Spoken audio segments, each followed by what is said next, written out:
Yung pwedeng kainin. Uy, chocolate.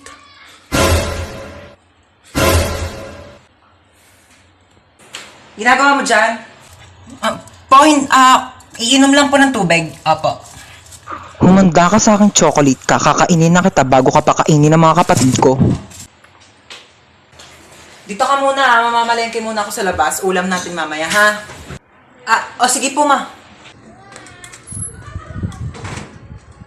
Kala nyo ha, akin na to ngayon. Yes, chocolate. Kala nyo. Sino may batang yun? Luto ko ng gulay. Ayan. Tabang, lagyan ko ng Nor Cubes. Asan yung Nor Cubes? Naglagay ako dito kanina. Nakita mo ba yung Nor Cubes? Andito na ako. Teka lang, kinakabahan ako sa'yo eh. Saan ba? Dito na ako. Okay. Hoy, ginagawa mo dyan? Pusa ako. Meow! Ayusin mo naman trabaho mo? Oo, nagaganyan ako na. Natakot lang ako, na-pressure lang ako, di ba, first time. O akala nga ng tao, pusa talaga ako eh. Andito na ako. Ito ba? Ang taas naman ito. Hindi ko makakyat yan. Gumawa ka ng paraan. Go ng paraan. O sige, magtatanong ako ah. Tao po. Yes? Pwede po manghiram ng tungtungan o kaya hagdanan. Para saan? Mag-aakit bahay po ako sa inyo. Hold up to. Bigay mo sa akin cellphone mo. Amin na sabi. Te, seryoso ka? Di keypad? Wala nang nagamit yan, te. 2020 na. Ano ba yan? Vivo Y11 touchscreen. Sa'yo na lang. iPhone 11 Pro Max, gusto mo? Gusto mo pala ko na lang sa itong keypad mo. Ito talaga, napaka-arte. Gamitin mo na yan. Pati nga wallet mo. Tignan. Binching ko, ano mabibili mo dito? Isang butil ng bigas? 1,000. Lagyan natin sa wallet mo. Para naman kapag may nang-hold up sa'yo, may mapakita ka namang pera. Pati nga bag mo. Tignan mo, walang laman. Buti na lang may laptop ako dito. Sa'yo na lang. Para naman may magamit ka pang online class. At saka, kita mo yung bahay na yon? At yung susi ng bahay nila, doon ka na tumira. Huwag ka magpasalamat sa akin, nakaw ko lang din sa yan. Ma, kailangan mo pa ba ng tulong? Ha? Hindi na. Ma, sigurado kang hindi mo na kailangan ng tulong. Aalis ako mamaya, pupunta ako sa party. Kaya ko na to. Tawagin mo na ako pag magpapatulong ka, ha? Alis na ako, ma. Saan ka na naman pupunta? Ma, nagpaalam ako sa'yo kanina, di ba? Dahil to PN, ang daming gawaing bahay. Mag-isa na lang ako kumikilos. Tinatanong kita kanina kung kailangan mo ng tulong, sabi mo hindi. Sino kasama mo? Si Jacob, yung anak ng kapitbahay natin, single dad. Ibigay mo sa akin yung number ng papa niya. Bakit number ng papa niya? Hindi naman siya yung kasama ko. Paraan na. Yan na ba yan? Umuwi ka ng 8 p.m. ha? 8 p.m. pa ang start ng party. Wala akong pake, basta makauwi ka ng 8 p.m. Anong tingin mo sa akin, nagtatain ng pera? Depende, kung kumain ka ng pera, tatain ka ng pera, char. Di sayang naman kung pumunta ako ng 8 p.m. tapos aalis din ako ng 8 p.m. Di ba sayang sa pera yun? O di wag ka na umalis. Labhan mo to. Hindi ka pinanganak para maging lakwachera. Di naman ako pinanganak para maging labandera eh. Sige, Ma'am Shi, onting iri na lang. Lalabas na si baby. Na, Ma'am Shi. Ayan na si baby mo, malapit na. Ayan na, ito na. Hawak mo yung baby mo. Hi, baby. Shh, huwag ka na umiyak. Shh, huwag ka na umiyak. Ang ingay-ingay mo, ha? Ay, wow. So, ano gusto mong gawin ko? Mag-rap? Sama naman namas kami namas. Kayo kaya maging baby. 9 months din ako nandyan sa tiyan mo, ha? Di sana lumunok ka ng cellphone para nakapag-tiktok ako sa loob. Ten. Shh, takas na tayo. Ayoko, baka magising pa yan, lagot tayo. O sige, maiwan ka dito. Wait lang, sige na nga. Nakakatakot naman dito, ang dilim. Nahiya naman yung kilikili mo, te. Mas madilim pa nga dyan eh, tara na. Hold up to. Oh, hold upper naman ngayon. O kunin mo na tong kasama ko, naiirita na ako sa pagmumukha na ito eh. Umayos kayo, puputokan ko kayo ng barel. Ay, sana all may ipuputok. Sana all ka dyan, ang lakas nga ng putok mo eh, nahiya na yung bulkang tal sa'yo. Yung bulkang tal nga, nanahimik na yung kilikili mo, nanlalaban pa din eh. Kami na yung cellphone mo. Hala, yung cellphone mo, te! Hayaan mo siya, installment lang naman sa home credit yun, tsaka di pa yung bayad. Uy, may dadaan na sasakyan! Kuya, pasakay kami! Uy, kuya, thank you ha. Alam mo ba, tumakas lang kami sa kidnapper at saka may nakasalubong pa kaming hold-upper. Teka, parang familiar yung upuan ko. Oh, andito rin yung mga kasama nating nakidnap. Nakatakas din kayo? Hi guys, welcome back.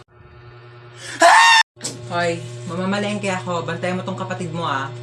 Ano ba yan? Ang kulit-kulit niyan eh. Sige na nga, bilisan mo ah. Psst. Sabi ko, psst. Bingi ka ba? Bakit ba? Laro tayo tago-taguan. Ayoko nang taya-tayaan kasi magaling ka manghabol. Manghabol sa taong di ka namang gusto. Ano ka aso? Ah! Magtago ka na nga. Nandidilim paningin ko sa'yo ah. Oh, sige.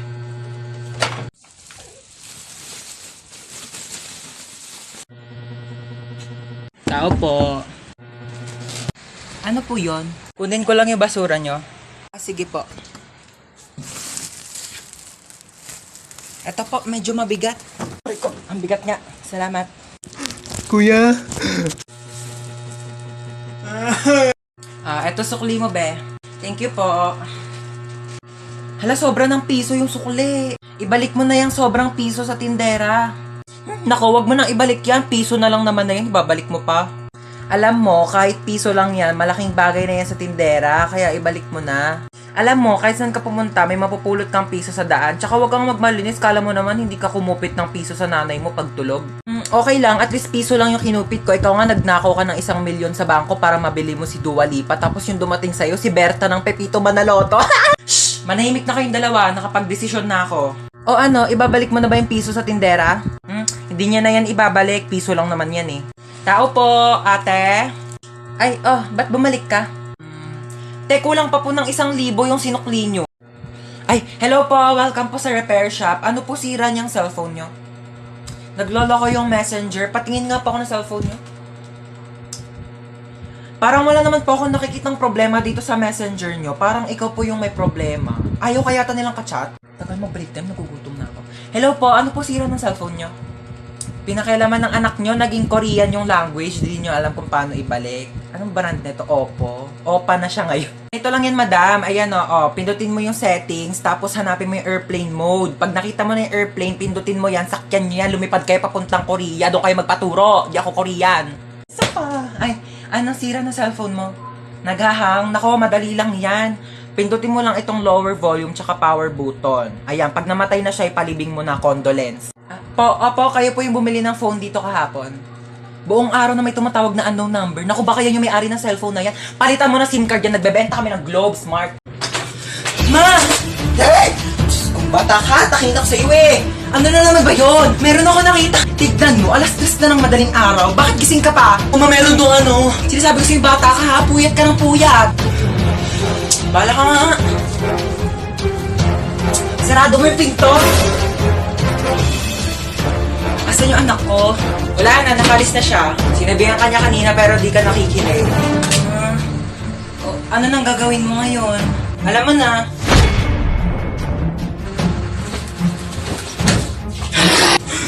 Dito, lalaki talaga ako. Ano, sapa ka na lang.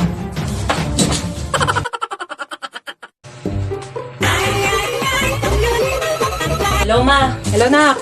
Punta mo ako dito sa baba. Dali mo itong mga pinamili ko. Sige, wait lang ha. Magsuklay lang ako.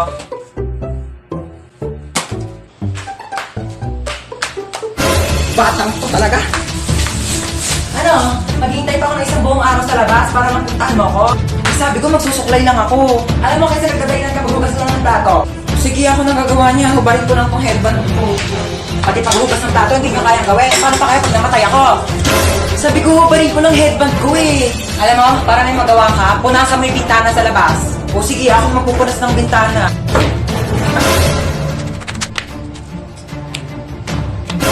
Pati pagpupunas ng bintana, di mo kayang gawin. Maghihintay pa ba ako magpusa ka? Hi guys! So ayun, lalayas na po ako dito sa bahay namin. Nagka-problema po kasi kanina. Meron kasing spaghetti sa lamesa namin.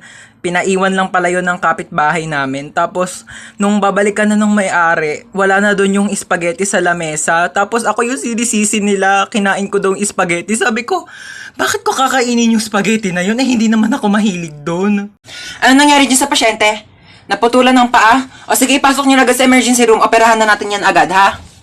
Oo, ano nangyari sa'yo? Naputulan ka ng paa? Diyos ko! Ipahid mo tong mga to.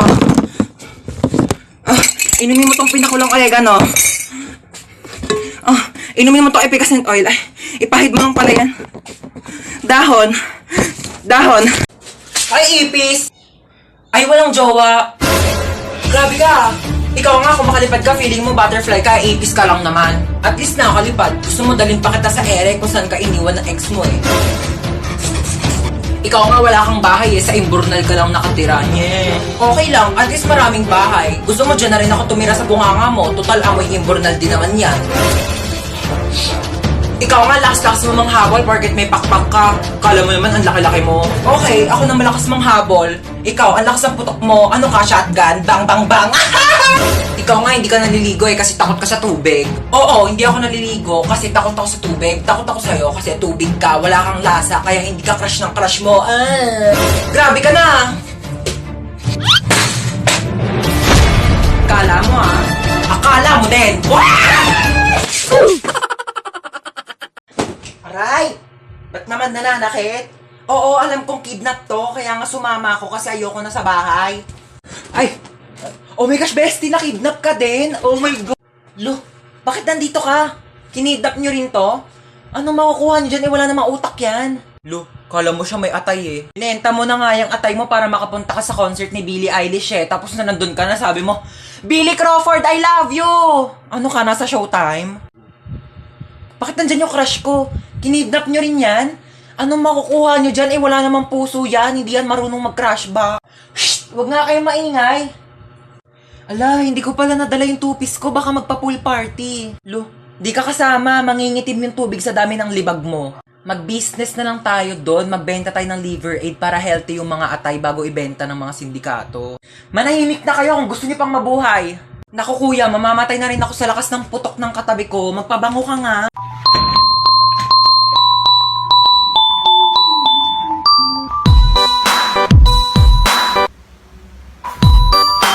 Wait lang naman. May akyat bahay! Ah! Mukha ba akong akyat bahay? Ako si Santa Claus, ha? Ikaw si Santa? Ang sabi kasi dito, si Santa Claus daw matabang mataba. Ano, kayo lang pwede mag-glow up? Nag-glow up daw! Joke lang. Ah, sige, ano ba regalo mo sa akin, Santa? Eh, kasi nga, di ba, nakita ko sa wishlist mo, gusto mo ng bahay at lupa. Oo, gusto ko ng bahay at lupa. Eh, medyo naghihirap ang Santa mo, no? So, lupa muna bibigay ko sa'yo. Okay na sa akin yung lupa. Ako na bahala magpatayo ng bahay. Ito na ang lupa mo. Pak. Anong lupa to? Ano ba sa tingin mong bahay ipapatayo ko? Bahay na duwende? Merry Christmas!